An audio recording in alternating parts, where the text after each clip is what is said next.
We're back here again. We're trying to close chapter one of chapter one of Daniel as we lead us off in the place of worship. We started with those last two verses yesterday, so we're just going to continue along that line, trying to finish it up today. The key thing that came to mind is the fact that the people that separated themselves by what they did, by making up their mind to do the right things according to their belief, according to their heart, right? God blessed them. God rewarded them, right? Hebrews 11:6, that without faith, we cannot please God. Because if we're going to please God, if we're going to live according to our belief, if we're going to live according to our heart, if we're going to walk in the path of righteousness, if we're going to be the just, then we must not just in our heart, but in our heart, in our being, and everything that we do show that there is a God, that God exists, right? It's not enough to have it in my head. It's got to be the way I think, the way I feel, and the way I talk, and the way I act. Right? If it's not in any of these places, there is a problem. You cannot please God. Right?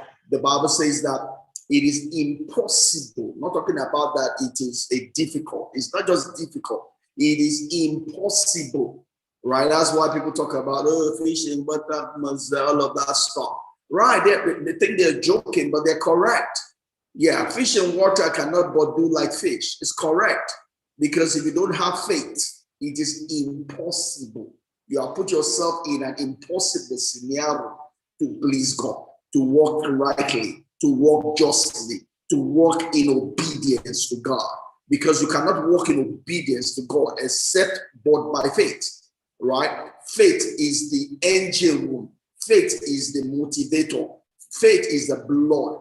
Faith is a driving force that causes us to live according to the dictate and requests and paths set forth by God. Right? Without faith, we cannot please God. It has nothing to do with any of these people, whether you're a prophet, apostle. You don't need any of those. What you need is faith. You don't need a destiny helper like they lie to us. It is faith that we need. We are only going to please God by faith, not by destiny helper. We're only going to be fulfilled in life by faith, not by destiny helper. Right? It is by faith, by faith, by faith, by faith, by faith. Because he that comes to God must believe that God is, and that God is a rewarder. God is a rewarder. First of all, is God is. Everything about me has to define that God exists.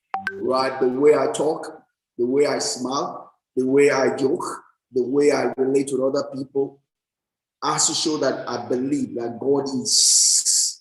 And not just that God is, but that if I believe that God is, then there's a reward for me. There is something that comes along with God. God is not the wicked one. God is not the one being exemplified to us by the one that was given one talent. No. God is one that richly blesses us, richly wants to pour out of himself.